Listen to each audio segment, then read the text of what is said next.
आज की सेशन में हम लोग चर्चा करेंगे करंट अफेयर्स और स्टैटिक जीके के अति महत्वपूर्ण सवाल। तो आइए हम शुरुआत करते हैं जून मंथ के महत्वपूर्ण करंट अफेयर्स और स्टैटिक जीके जो आपके आगामी परीक्षा के लिए बहुत उपयोगी होंगे। आगामी परीक्षा ये संभावित इम्पोर्टेंट सवाल है। तो पहला सवाल की ओर बढ़ते हैं। हम लोग का पहला सवाल है कि भारत के 26वें मुख्य निर्वाचन आयुक्त यानी कि चीफ इलेक्शन कमीशन के रूप में किसे नियुक्त किया गया है। हमारे पास ऑप्शन है राजीव कुमार, दूसरा है ज्ञानेश कुमार, उस प्रकार चंद्रशेखर, अगला यह है ऑप्शन है अजय कुमार। तो हमारा सही उत्तर है ज्ञानेश कुमार, जो फरवरी 2025 में उन्हें भारत का 26वां चीफ इलेक्शन कमीशन नियुक्त किया गया है। इस प्रकार से अगला सवाल हम देखेंगे कि G20 शिखर सम्मेलन 2025 कहाँ पे आयोजित होने वाला है। हमारे पास ऑप्शन है भारत, दक्षिण अफ्रीका, ब्राज़ील और जापान। तो इसका सही उत्तर होगा दक्षिण अफ्रीका। अगला सवाल है क्योंकि जो है वो G20 शिखर सम्मेलन का आयोजन कहाँ पे किया जा रहा है, दक्षिण अफ्रीका के जोहान्सबर्ग में किया जा रहा है। अगला सवाल है कि भारत में हाल ही में लॉन्च की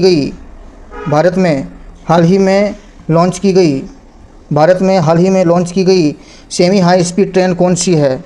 हमारा सही उत्तर होगा वंदे भारत। इसकी जो है वह सेमी हाई स्पीड ट्रेन मानी जाती है। यानी कि अगला सवाल है कि चंद्रयान 3 ने चंद्रमा पर क्या खोज करके निकाला है। वर्तमान समय में जो चंद्रयान 3 हमारे पास लॉन्च हुआ है तो उन्होंने निकाला है क्या है, जल बर्फ़ को। यानी कि मिशन ने चंद्रयान मिशन का चंद्रमा पर जल बर्फ़ की मौजूदगी की पुष्टि करी है, जो आगामी समय में वहाँ पे मनुष्य की रहने की भी परिकल्पनाएं देखी जा रही है। अगला सवाल है भारत का पहला फुल स्टैक क्वांटम कंप्यूटर्स क्या है। इसका सही उत्तर होगा QPI AI इंडस। यानी कि इसमें सुपर कंडक्टिंग क्यूटिप्स जो है वह क्यूबिट्स लगे हुए हैं, जो हमें क्या बताता है, हमारी उपयोगिता बताती है कि किस प्रकार से यह उपयोग है। भारत का यह फुल स्टैक जो है वह क्वांटम कंप्यूटर के रूप में माना जा रहा है। अगला सवाल है कि केरल के कौन से पंचायत भारत की पहली 100% डिजिटल साक्षर पंचायत बनी है। तो इसका सही उत्तर होगा पुल्लमपारा। जो है क्या बोला जा रहा है, भारत की पहली डिजिटल साक्षर जो वो पंचायत घोषित किया गया है वो जो केरल में मौजूद है। इसके पूर्व जो है वो केरल जो है वो 100% जो है वो क्या है, साक्षरता दर उसमें मानी गई थी। इसमें हम लोग जानते हैं। अगला सवाल है उत्तराखंड किस नए कानून के साथ सबसे पहला राज्य बना। जो है वह क्या है, यूनिफॉर्म सिविल कोड। यानी कि उत्तराखंड ने UCC यानी कि यूनिफॉर्म सिविल कोड कानून रूप से लागू करने वाला जो है वो भारत का पहला राज्य बना।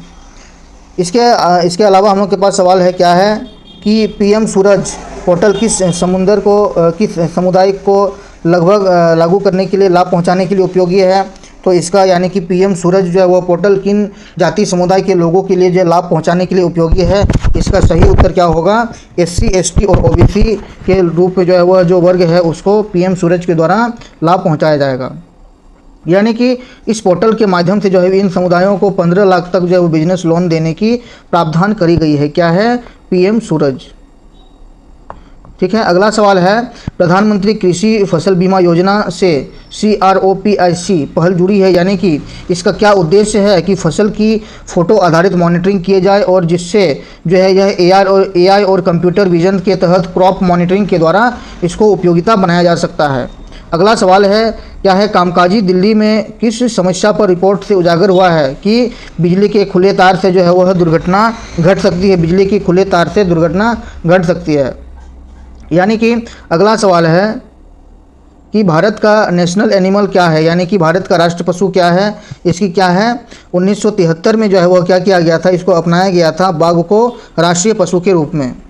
अगला सवाल है कि कश्मीर घाटी में कितने वर्षों के बाद यूरेशियन ओटर का पुनरावलोकन होने की सूचना प्राप्त है। तो इसका सही उत्तर होगा 30 वर्ष के बाद कश्मीर की घाटी में जो है वह यूरेशियन ओटर का पुनरावलोकन करने की सूचना प्राप्त है। यानी कि यह पशु जो है वह 30 वर्षों के बाद फिर देखा गया है। इस प्रकार की बातें सामने आई हैं। अगला सवाल है भाषा की दृष्टि से भारत में सबसे बड़ी लोकतांत्रिक जनगणना कब हुई थी। 2011 में। यानी कि क्या बोला जा रहा है, यह जनगणना 2011 में आयोजित की गई थी, जो भारत की 15वीं जनगणना के रूप में भी मानी जाती है। अगला सवाल है QPI AI इंडेक्स किस फील्ड से क्यूबिट्स होती है, यानी कि सुपर कंडक्टिंग्स के रूप में उसकी उपयोगिता होती है। चूँकि 25 सुपर कंडक्टिंग्स क्यूबिट्स के द्वारा वाला क्वांटम कंप्यूटर जो है वह क्या बोला गया है, QPI AI इंडेक्स को माना गया है। अगला सवाल है कि 2025 के बजट में 12.7 लाख 7.75 लाख तक की जो है आय तक की क्या राहत की गई है, कोई टैक्स नहीं लगाया जाएगा, इस प्रकार की बातें कही गई है। यानी कि यूनियन बजट्स के दौरान जो है वो 25-26 के दरमियान टैक्स रिबेट की बात कही गई है। यूनियन बजट में 2025-26 में इस बात को रखा गया है कि 12 लाख तक जो है वह टैक्स फ्री रहेंगे, यानी कि टैक्स नहीं लगेगा। अगला सवाल है कि ऑपरेशन अभ्यास क्या है, यानी कि सिविल डिफेंस ड्रिल जो है वह 7 मई को जो है वह 2025 को 2224 जिलों में सार्वजनिक रूप से मॉक ड्रिल की गई थी कि आगामी समय में निकट भविष्य में यदि युद्ध की स्थिति उत्पन्न होती है तो इसके किस प्रकार से हम लोग उससे लड़ सकते हैं, यानी कि सिविल डिफेंस ड्रिल की बात कही गई है जो 7 मई 2025 को की गई थी। उसके अलावा अगला सवाल है कि 2025 में यूपीएससी को चेयरमैन के रूप में कौन नियुक्त हुए हैं, यानी कि यूपीएससी के चेयरमैन कौन बने हैं, तो इसका सही उत्तर है अजय कुमार। जो अजय कुमार को जो है वह 13 मई 2025 को यूपीएससी यानी कि यूनियन पब्लिक सर्विस कमीशन के रूप में इसकी चेयरमैन के रूप में उसकी नियुक्ति की गई है, क्या है, अजय कुमार को। अगला सवाल है कि कौन सा राज्य 2025 में पार्लियामेंट्री मानसून सेशन में आया था, तो इसका सही उत्तर होगा क्या है, जुलाई अगस्त के रूप में 2025 में जो है वह केंद्रीय सत्र जो है जुलाई 2025 के जो है वह घोषणा हुई थी। ठीक है, तो इस प्रकार से क्या हमने देखा कि अगला सवाल है 19वां सवाल क्या है, जो 14 जून 2025 को इंटरनेशनल डे ऑफ योगा जो है वह उसका क्या थीम है, जो 21 जून को हमेशा हर वर्ष मनाया जाता है। तो उसका क्या है, उसका थीम है वन अर्थ वन हेल्थ, यानी कि आपका एक अर्थ यदि बढ़िया रहेगा तो आप उसमें क्या कर सकते हैं, आपका हेल्थ भी बढ़िया हो सकता है। और 2025 की थीम यही है कि वन अर्थ वन हेल्थ।